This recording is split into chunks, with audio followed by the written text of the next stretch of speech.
Yo, yo, yo, what is up, party people? My name is Sage Lewis. I am here. Thanks to WMVU, Many Voices United. WMVU, Many Voices United. Puts me on their radio show every Saturday at 1. Gives me some podcast space, and I'm very thankful for that. Because I'm cheap, and I don't like paying for my own podcast space. You know what my favorite food is? Free food. Free food. In fact, I'm going to a party tonight. I'm all excited. What are they going to have? What kind of food are they going to have that I didn't have to pay for or make? I love it. I love it.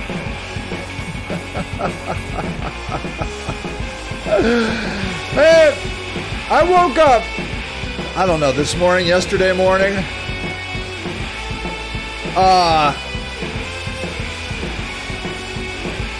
literally thinking about what it was going to be like being mayor of Akron. That was I was there. I was in the office, and I'm like, holy crap, what have I done to myself? I get myself in a lot of situations. Like when I imagine, like my life, I don't know if your life is like this, but in my life, I find myself strapped into a roller coaster. Do you know, like you go on a roller coaster and you're really nervous and you could back out that whole time you're in line, you're right there, but man, they put you in that car and those bars come over your head and you're in. You're in. You're going for a ride. And I end up like that in my life so often. So often. You know, right now I'm being sued by the city because I put homeless people. I had the audacity to want to shelter a homeless person. When will I learn? When will I learn? I got lawsuits. We're putting out, we're requesting the Ohio Supreme Court listen to our case. I get myself in more predicaments. And then you can't get out of them. You're like, holy shit. Man. I had 30, I don't know. They said I had 30 people on my property. I don't think it was 30 tents. I thought it was like 21. I don't really care. If they say it was 30 tents, fine, 30 tents. I don't really actually care how many tents it was. In fact, like, if they want to say 30, I'll go with 30. I'm not wrong. I'm not wrong. They're wrong. In every possible way, they are wrong and I am right. It's not debatable. It's not debatable whether or not what I'm doing is wrong. It's not. And the reason it's not debatable is because they're doing nothing. Okay? Nothing is the only wrong answer. Everything else is debatable. If Hitler were here, he'd be like, we must exterminate them. It would be debatable. It would be debatable whether or not Hitler was right or wrong about exterminating homeless people. Let's see. What do communist regimes do with homeless people? Let's see. Let's see. What was being homeless like in the USSR? Let's see. There was no place for homelessness in the land of widespread social equality, which is now propaganda presented. Which is how propaganda presented the Soviet Union to the world. The existence of homelessness simply did not fit in with the image of an idyllic utopia. The reality, however, was far more bleak. Stalin outlawed poverty. In the early days after the revolution, the prevailing view was the homeless and poor would in time disappear as a sad remnant of the old regime. as soon as the Soviets were done building a welfare state. The Bolsheviks even kept statistics of the issue, and the 1926 census counted some 133,000 individuals begging on the streets. The beggars turned out to almost always be homeless. This fact is noteworthy because we see that the problem was being given attention. It was studied. Brilliant pieces of research then came out about poverty, the motives, the causes, and content of this social strategy, says Elena Zubkova, senior researcher of the Russian Academy of Sciences Institute of Russian History. The new rule then took steps to combat that poverty. It began with small pension schemes for select categories of people so insignificant they didn't even touch the survival minimum, and employment assistance. Meanwhile, entire strata of Russian society, such as the form of the privileged, were simply refused help. It became obvious that the fight against poverty isn't going as swiftly or effectively as they hoped. Years passed as the state's ideology machine continued to hammer in the belief that the country was on the very precipice of happiness after all. In the 30s, all research stopped, and the issues then categorized as a personal one, stemming out of some very perverse choices on par with alcoholism or prostitution. The USSR Constitution then appeared, containing the claim that the country was successful in establishing the foundation for a socialist society. Then Stalin declared that the root causes behind poverty and unemployment had been eliminated. The fight against homelessness then transformed into all-out repressions. The poor and the vagabonds were hunted and cast out of the big cities, a practice that existed since Tsarist days, which contained a ban on particular categories of citizens in St. Petersburg and Moscow, but it was the Bolsheviks that really took the idea of expulsion from the flowering capital. It's referred to as eviction beyond the 101st kilometer. So they threw them out, okay? Let's see. Homelessness in communist China. What do they got to say? Says here in 2011, 2.4 million homeless adults and 179,000 homeless children living in the country.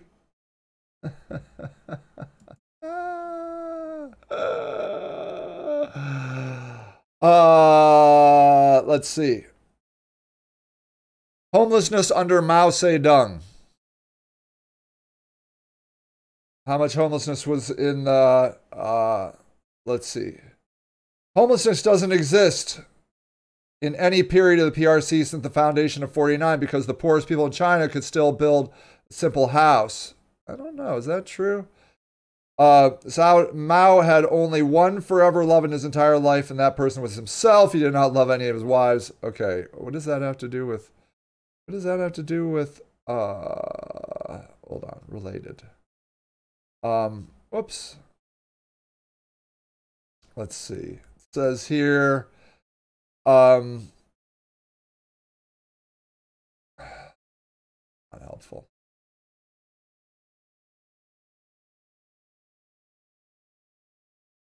Okay. The Betty horrific childhood in China inspires a crusade against homelessness.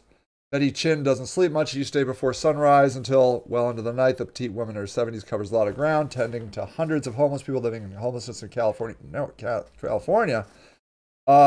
She seeks, okay, during the day, tired, Chin. When I come to the United States, it was the first time I experienced people smiling at me and not knowing me. That just took me they just looked at me and smiled. That struck my heart. Chin says that after years of torture and abuse under Mao Zedong regime, it was America that gave her hope again. Now a U.S. citizen, she's arrived in the late 60s and taken in by older siblings. Anyways. My whole point is, nobody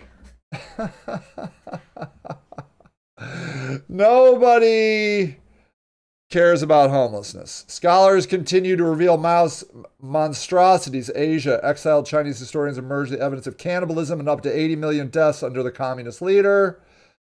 Let's see. The terrible period was China's 66 to 76 Cultural Revolution. It is now believed that as many as 60 million to 180 billion people have died because of Mao policies. Let's see. Homeless. It doesn't even talk about homelessness. Anyways, these guys didn't like homelessness. They didn't have a solution for the homeless. Nobody does. People hate homeless people because they think they understand who they are. But just like all stereotypes, they have no rationale for that belief. They have no rationale for that belief. So here, look. This is a new flyer that I'm putting out. It's called Middlebury Neighborhood Helpers. Do you have a job that needs done? We're here to help. Cheap! Light plumbing repairs, mowing, house cleaning, yard work, eviction cleanouts, car washing, inside car cleaning. Don't call that number just yet because the homeless people stole the phone. I have a new phone on order. That phone isn't going to pick up. So the phone's coming tomorrow, or tonight or tomorrow, and I'll put it in. So the idea is, I think that like a lot of people believe that homeless people are just wastes of space. And, I just hear, particularly conservatives, Christian conservatives no less, they're my favorite to hear how much they hate homeless people. It's just awesome. Awesome. Like this woman, let's see here. She's mad at me. She's mad at me for helping homeless people. And then my response always is, well, like, if you don't want me to help homeless people, let me see if I can find her. Okay, yeah. So here. So this woman. Okay, so here. This woman here wrote and said, I disagree with this guy, Christopher James, is a conservative who wants to help homeless people in Akron, which is very cool. Yeah, Christina says, I disagree with this, and I know Sage's groupies will have a conniption over my comments, but I'm just beyond caring about their nonsense. They clearly don't understand money, taxes, jobs, and reality. Okay, interesting. Most of the chronically homeless are homeless by choice. So there's her first statement that she presents as fact. And I don't feel that it's up to taxpayers to subsidize lifestyle choices. Okay, let's just start with that comment, okay? Most of the chronically homeless are homeless by choice. Meaning they could go anywhere, they could do anything, but man, they just love living out in a tent. Choice is a weird word for me, okay? Obesity statistics in the United States. It says here, obesity is a common, serious, and costly disease. The U.S. obesity prevalence was 41% in 2017 to March 2020.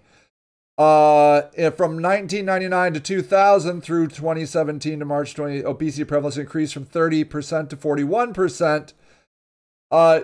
Obesity-related conditions include heart disease, stroke, type 2 diabetes, and certain types of cancer.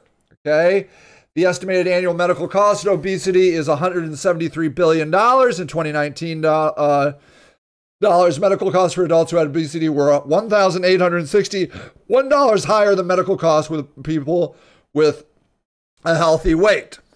So I feel like when a person says homelessness is a choice, they are also saying obesity is a choice, addiction is a choice, alcoholism is a choice. And as a person who really enjoys like trying to understand other people's perspectives, I think I get what they're saying. You have a choice to pick up that fork, okay? Why are you obese? Okay. Why did obesity increase 41%? It says here, what percentage of the U.S. is obese in 2021? 37.9% of men and 41.1% of women are considered obese in the United States. This is twice as many as 3 decades ago. Approximately 15% of children and teens are overweight, 3 times as many as there were in the 80s. Okay? So this is what I think we're talking about when we talk about choice.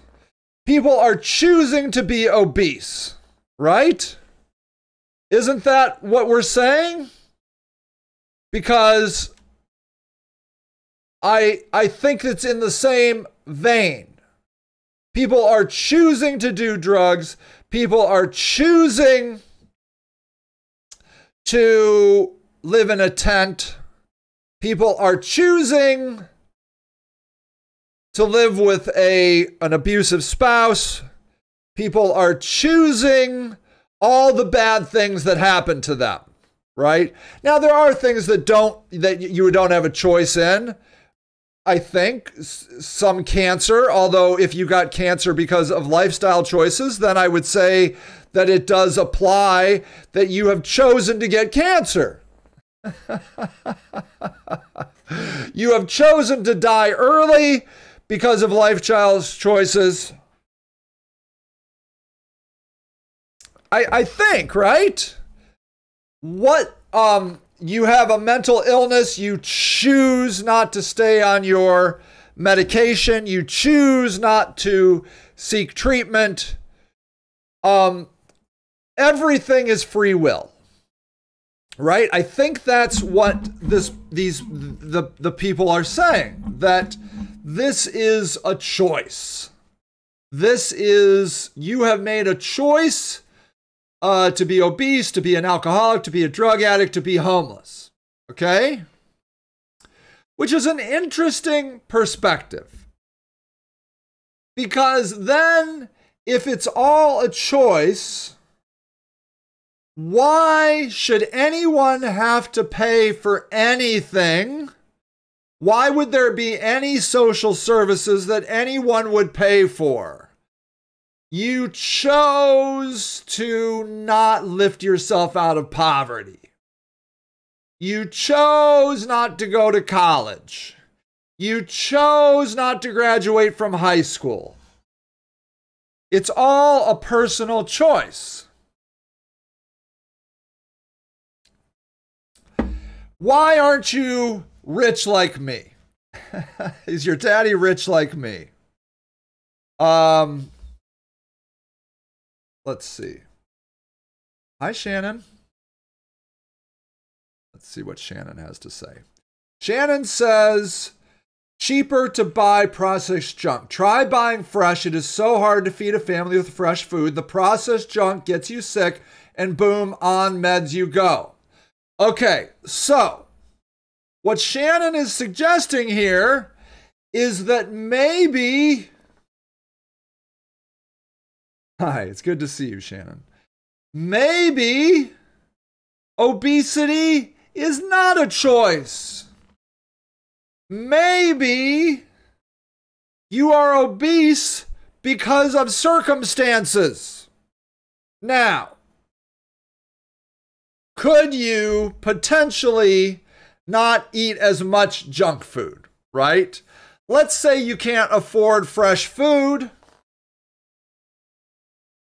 I guess that would be, I mean, what? I'm just trying to put my head in a game of people that are, it's all your choice. You could work harder. It's a forced choice. Interesting. Shannon's saying it's a what? But that doesn't seem to compute. If it's forced, then it wasn't your choice, right? You eating too much. I don't know what your food, I'm not saying you, Shannon, I don't know your food situation, but I'm saying the collective you, the 41% right? The 41% of women who are obese, let's just call it the 40% of Americans who are obese. Let's just, for ease, right? It's 37.9% of men, 41.1% of women. Let's just call it 40. The 40% of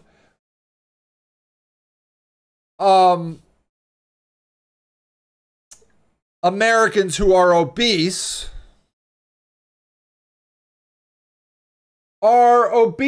because they are putting certain kinds of food in their mouth, right? Now,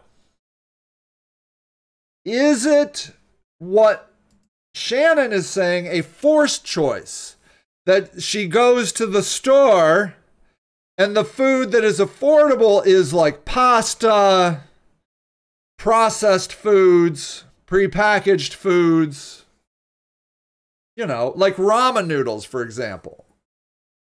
Ramen noodles are super cheap. Now, when I'm on a diet, I cannot eat noodles and rice. Noodles and rice are the number one ways for me to gain or maintain weight. Okay? I eat, you want to know what I eat? I eat spinach salads with grilled chicken and fresh vegetables. And I have no idea what it costs. I don't care what it costs. Costs what it costs. Do you understand how that is not feasible for many people? When I go on a diet, I just go to Sam's Club or the grocery store and I buy a bunch of vegetables and grilled chicken and whatever I want. Fish, salmon. Do you understand how, in my case, obesity would be more of a choice? And I've been obese. I'm currently at about 191 pounds.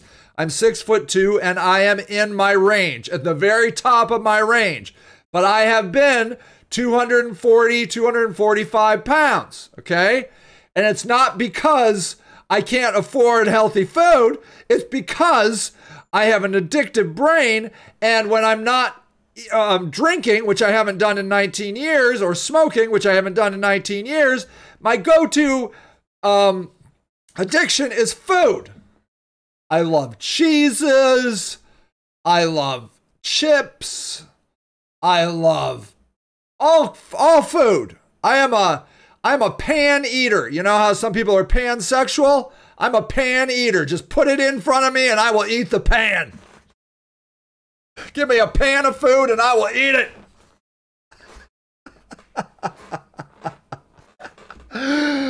I'm a pan eater.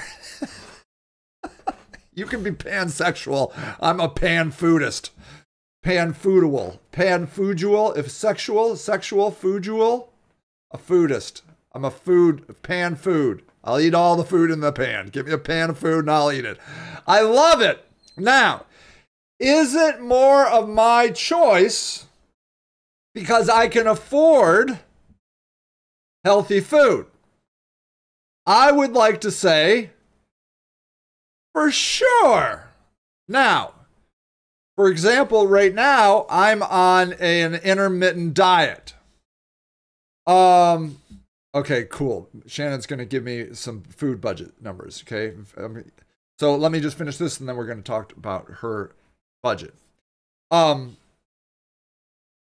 can afford healthy food. It's not an issue. But I choose to eat all kinds of food. Pizza. Oh my God. I don't even like to say the word. It's so good. And plus I haven't eaten yet today. It's going on 1:45 p.m. and I haven't eaten yet today. I'll probably eat after this. I try to go till 3 o'clock and then I eat something. 3 or 4. That's how far I like to go. Because why not? So is it more of a choice for me to be jamming my pie hole with food and becoming obese because I can afford healthy food.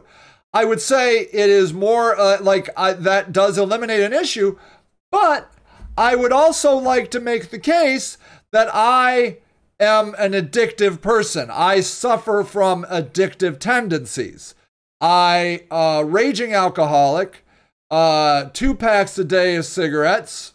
And when I quit that, you fill your life with other things. Like then I became a marathon runner and I ran 3 marathons.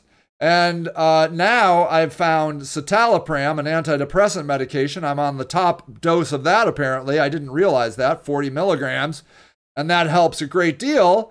But I still find myself wanting to deal with my emotions and my anxiety and self-hatred through coping mechanisms like eating.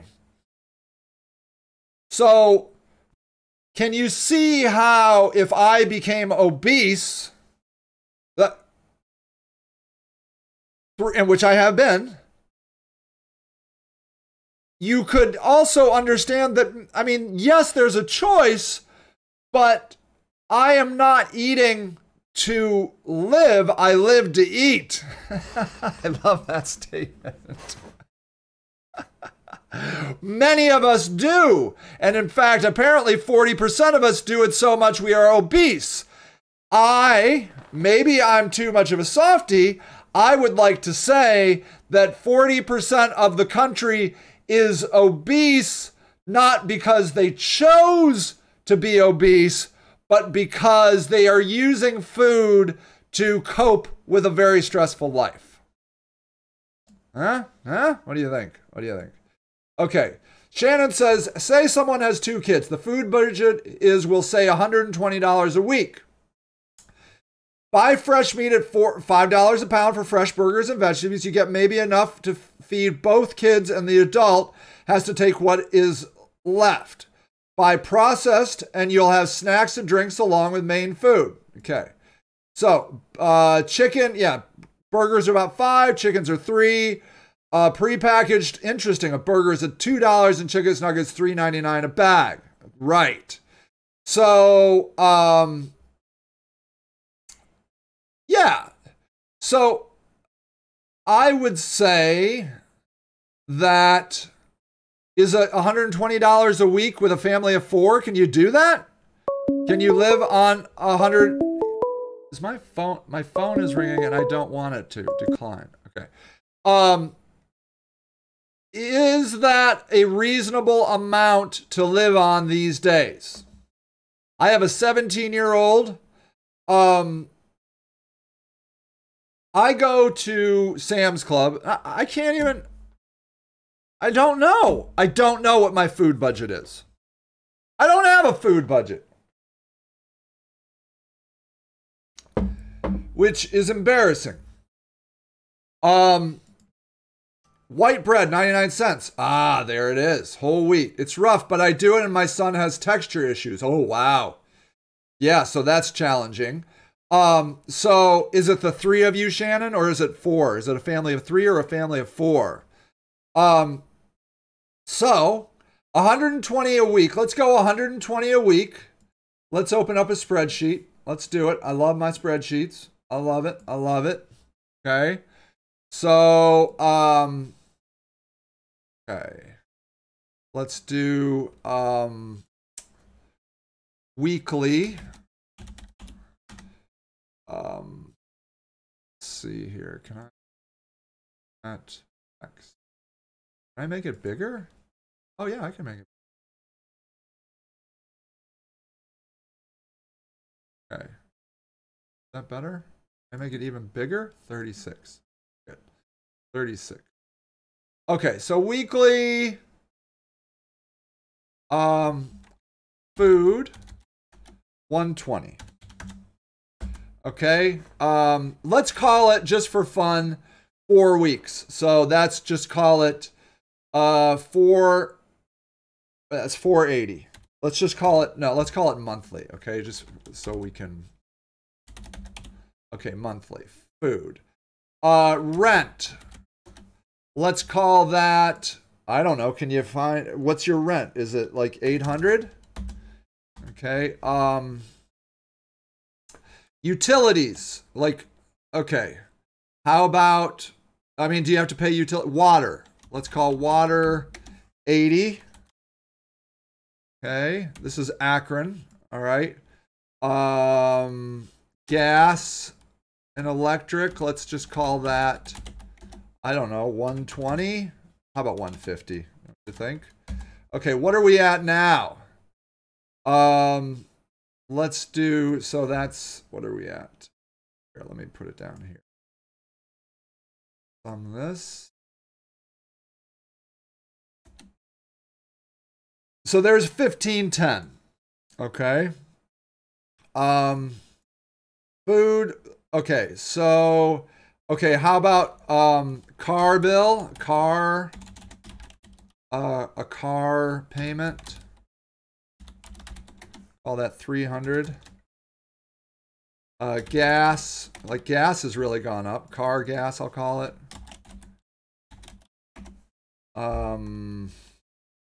I don't know. 250. Okay. 7. Now we're at 2060. Okay. How are we doing? Let's see. Okay. Okay. And I drive my daughter to school 5 days. So, okay. So a week, 65. Okay. So, all right, good. Let's just use, because, okay, so there are 4 of you. You spend 3+ hours a week in coupons and tracking down sales. Okay. So let's do hers. So we're going to do rent was 500.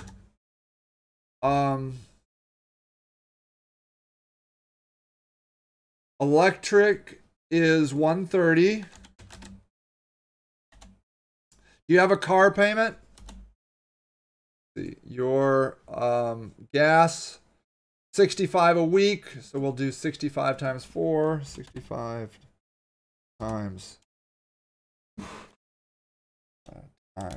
4, 260. Oh yeah, 250. I was close. 260. Okay. So let's see, rent, water. Okay, 1450. All right. So let's say you have a job and it pays $14 an hour. Okay. And you work, can you work 40 hours a week? 40 times 4 is 160 hours. Okay. So we go this times this. Okay. So now you are at 2240. Okay. You make 2240. Okay, you own. Okay. Oh, good. So you have a $500 mortgage. That's really good. Oh, okay. $11 an hour for 15 hours a week. Okay. Let's do that. Okay. Let's do 11 at 15 hours times 4. Wait, yeah, 15 hours. That's 30. It's 60 hours. Okay. Oh, wait. 11. 15, 30. So it's 60 hours. Okay. So now, see, okay, so now you go 11 times 60, and now you're at 660. Okay. So, so this was a $14 an hour job. This is an $11 an hour job. And now we're at 660. Okay. Rounds out to 122 a week. Okay. 122 a week. All right. Wow. Because, okay. So 122 a week, 122 times 4. Okay. Okay. 122 times 4. Okay, so you're making $488 a month. Okay, $488 a month.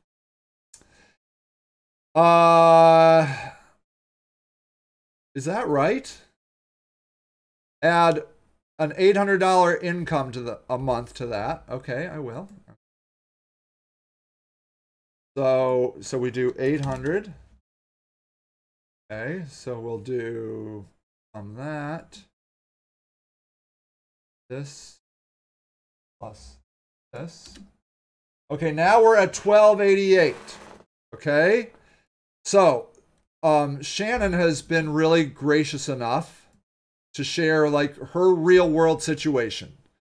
$480 a month in food, $500 in rent, 80. Did we say water? Did you have water? Yeah, 85 in water. Let's go 85 in water.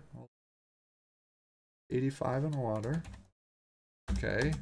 And electric is 130, right? Car gas is 260. So she's at 1455. Okay. And that, if we subtract, we go this minus this. She's $167 in the hole every month. If everything goes perfect. Perfect. Okay? Okay. Yep, and 2 donations. Okay, thank you. So you're doing, okay, $140 a week in plasma. Thank you. Good. Okay, let's do that. Let's add that. $140 in plasma. So now, oh, now you're rolling in it, aren't you? Oh, you fancy. Okay, so 560. Hold on. Put 560 here. This is plasma. Okay, and that's how you make it. That's how you make it.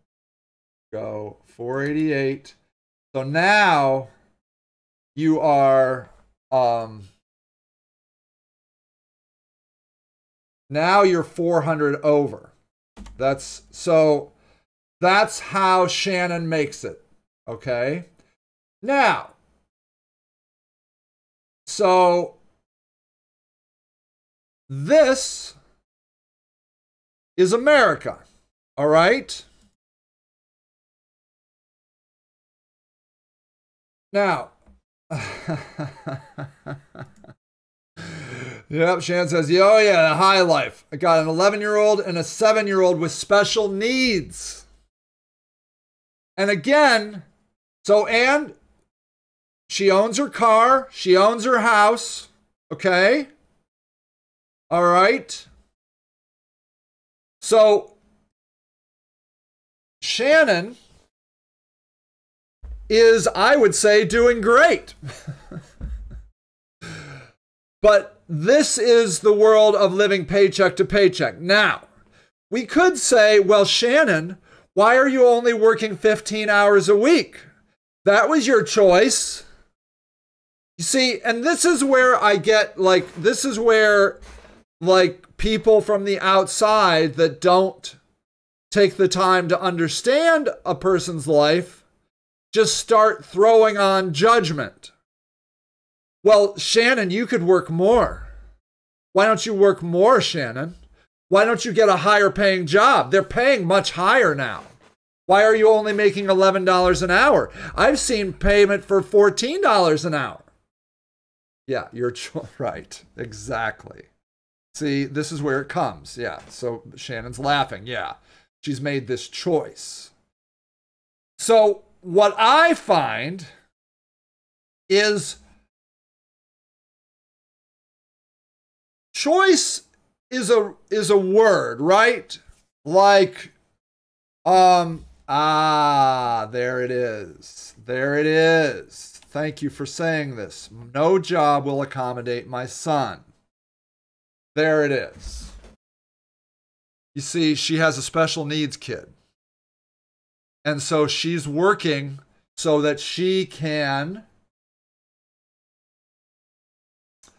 and your daughter's school.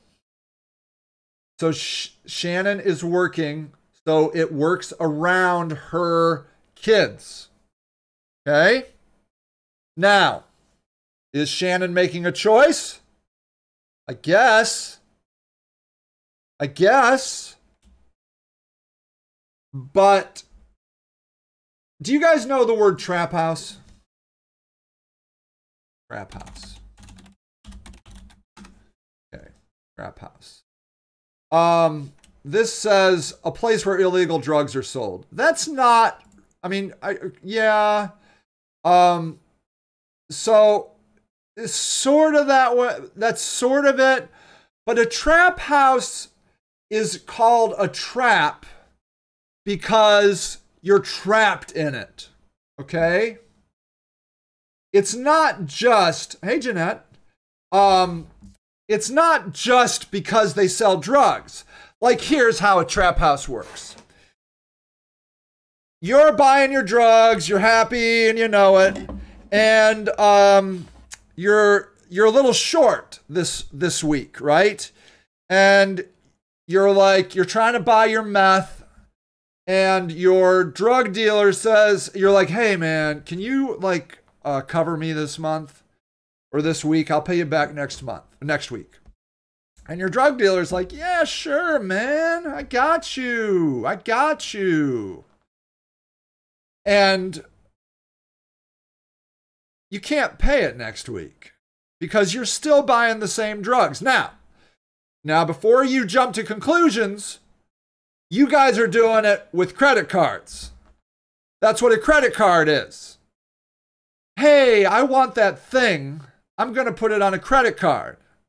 And then next month, you can't pay off the credit card because you're still treading water.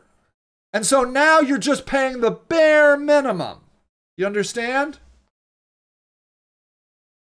What is the average credit card debt in America? $6,000, okay?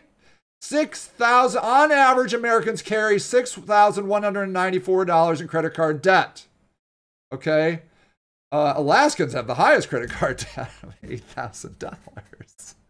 What's the matter with you people up there? What's the matter with you Alaskans? Come on! Get a hold of yourself! So, a credit card company and a drug dealer are very similar because credit card, what is the average interest on a credit card? Oh. What is the average interest on a credit card? According to Forbes, in 2021, the average credit card interest rate in the United States on accounts with balances that assessed interest was 16.45%. 16.45%.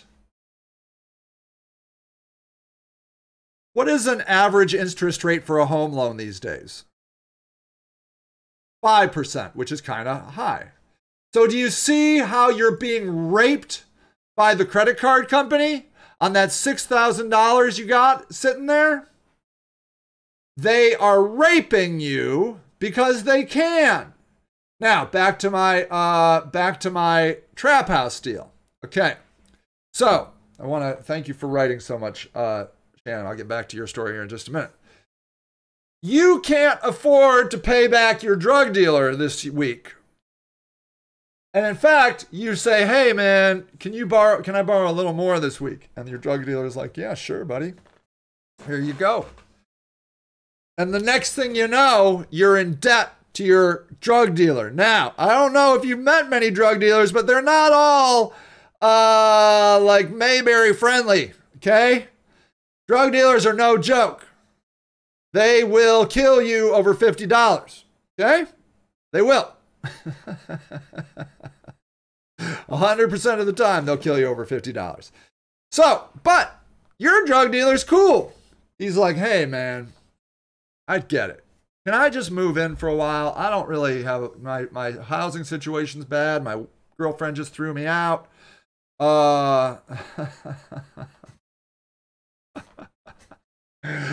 And you're like, yeah, of course, man. Come on down. And that's it. And now you can't get your drug dealer out of your house. Your drug dealer starts selling drugs out of your house. And then he starts moving his friends in. And that, my friend, is a trap house. Because you're stuck in your own house. Okay? Because what are you going to do? Tell the drug dealer to get out? You owe him. You're going to call the cops? You owe him.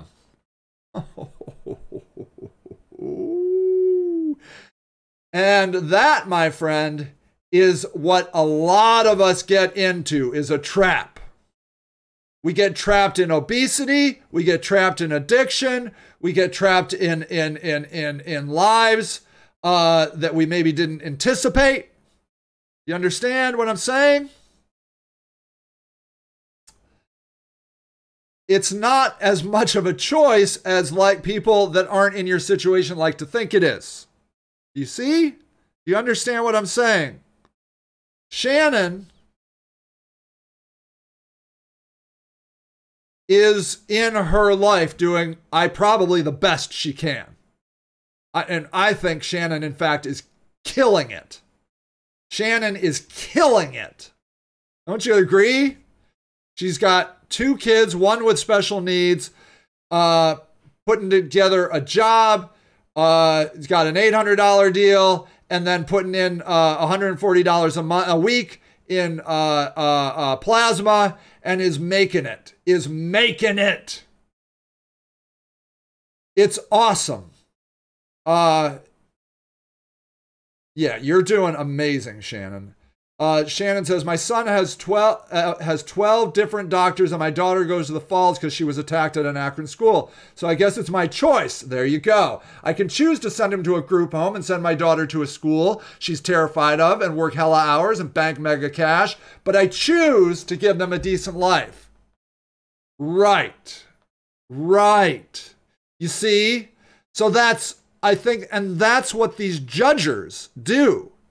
They sit on the sidelines and they're like, it's Shannon's choice. Shannon's making these choices. Without really giving Shannon any second thought. They just drop some cruel, judgmental, prickish statement on Facebook and then move on. And then make Shannon feel like a piece of shit, of which Shannon is absolutely not. Marshall, what is up? It is good to see you. And what I want you, I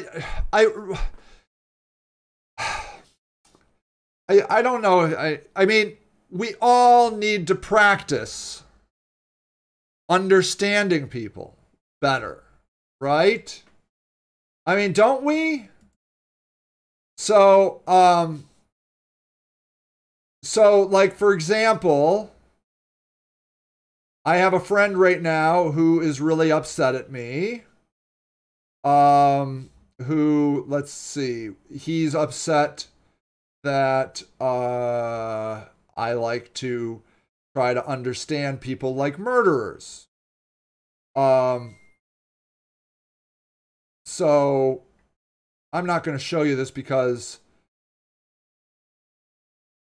Okay, so Adam Lanza. Okay, so this guy's like, tell me more about how you can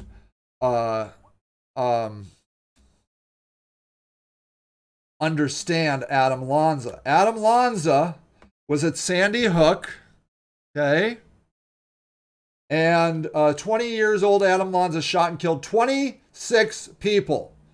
20 of the victims were children between the age of 6 and 7, and 6 were adult staff members. Now, this friend of mine has friends who were involved in this Sandy Hook elementary school shooting, okay? And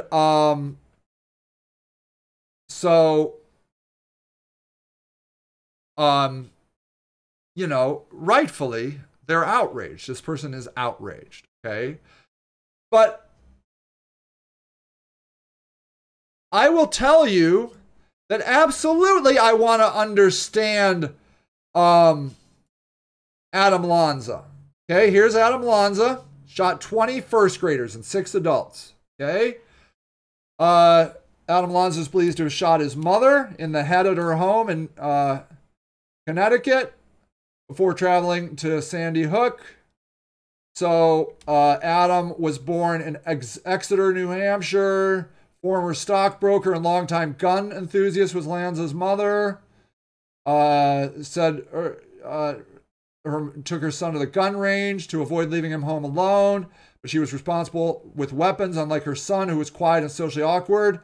See, there you go. Quiet and socially awkward. There it is. That's the first thing. Nancy was outgoing and made friends easily. Lanza was described to classmates as fidgety and deeply troubled. Okay? Deeply troubled. According to some of his friends, he also had been diagnosed with Asperger's. Let's see. According to reports, okay, wait. The firings, Lanza used an AR.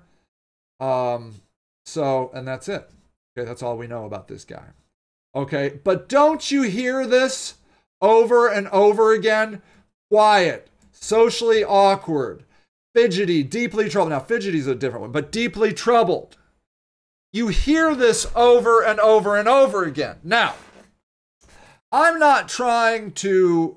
So I think when I tell people, we have to practice understanding, they're thinking that I'm trying to condone these people's behavior, which I'm absolutely not. Now, what I will tell you is I'm not outraged. I don't want to murder Lanza. I think he's already dead, but I don't feel that way. I don't feel that way. Now, maybe if he murdered my son, it would be different. And then how hypocritical would I feel? While I'm practicing understanding, I would like to say that I also try to practice the understanding of people that hate these mass murderers. Because I would say they have every right to hate these mass murderers. I mean, they come off as the essence of evil. But don't we think that my theory is this, that if we just chalk them up to evil, then how are we ever going to move forward? Well, he was evil. Okay, great. How do you fix evil? Well, you don't. Okay. Get rid of guns. And that's what this guy, so he wants to get rid of guns, which is a cool idea. Let's just get rid of guns. And then Adam Lanza, whose mother was a gun enthusiast, wouldn't have had guns. And maybe Adam Lanza wouldn't have gotten a gun. I don't know. It said she was careful with her guns. I don't know how he got a gun. I'm not an expert on this Adam Lanza guy. Okay, I'm not. Obviously, he used a gun to kill the person. Now, I believe that there's no way in hell you're going to get guns out of the hands of Americans. There's something like 380 million guns in America, 340 million humans in America, more guns than humans in America. And when an American wants something, an American gets it. They want drugs, they get it. They want prostitution, they get it. You see what I'm saying? Americans are not the greatest law-abiding citizens of the world. Now, a Canadian, different. You're like, now, Canadian, give me your gun. And you'll be like, okay, here's my gun. I don't see Americans going that route. Outlawing shit in America is a bad idea.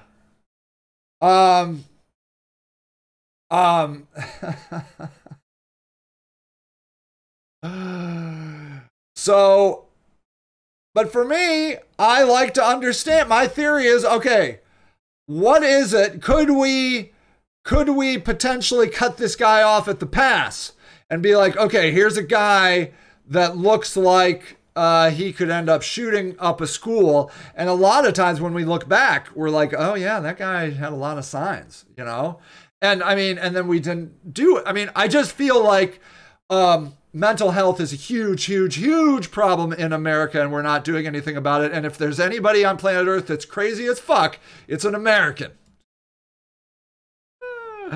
Michael Long, hey Michael, says it's so easy to look at someone's life and make assumptions when you're not happy with your own. I think that's what it is. I think ultimately Michael has hit it. people are upset with they're angry and sad, and they're trying to put those emotions someplace else, and so it's easy to look and hate somebody else. Jeanette says, sometimes I wish I could run down my life to the critics so they can show me how to fix it so I can be free of the trap. Yes.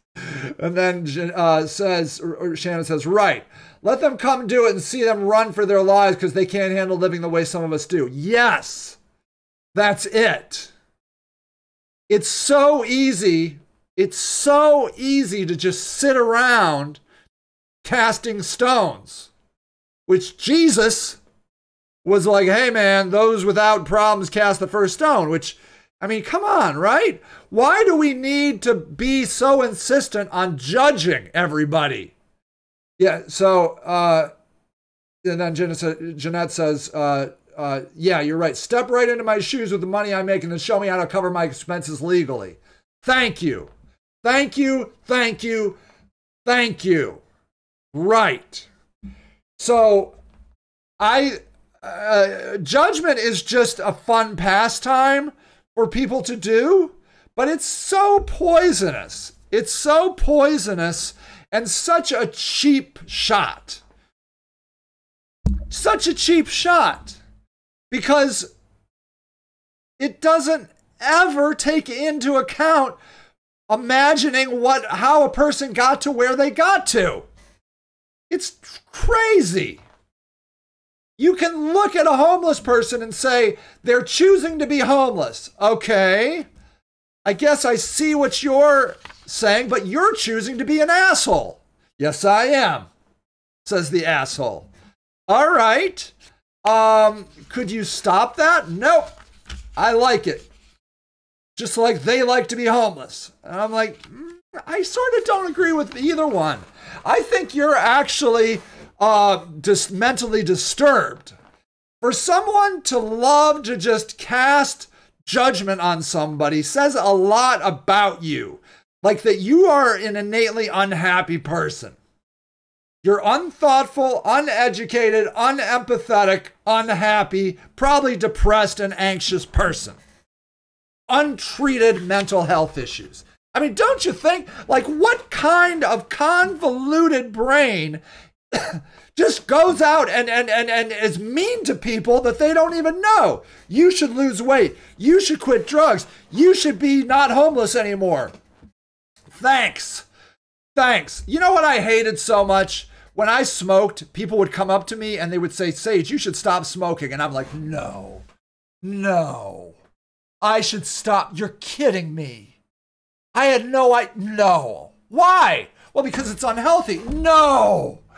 You're kidding me that cigarettes are unhealthy. I had no idea. It actually made me want to smoke more. Because I just was so pissed at the trite, superficial bullshit of a person that would say that to me. You should quit smoking. Oh, thanks, fucking genius man of the world. God, what would I do without your condemnations and judgment?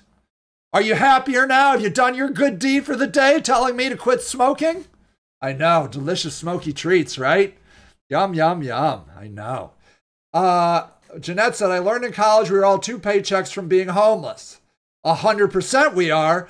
The only thing that I think saves a lot of people is that they have backup people, that there's couches that they can surf, at least for a while. Shannon says, I lost everything because I was judged to be doing well for any help. I was 15 years sober from heroin, wow, and on the verge of relapse because I wasn't in an active addiction. I didn't get any assistance and lost my kids, my home, and almost my life.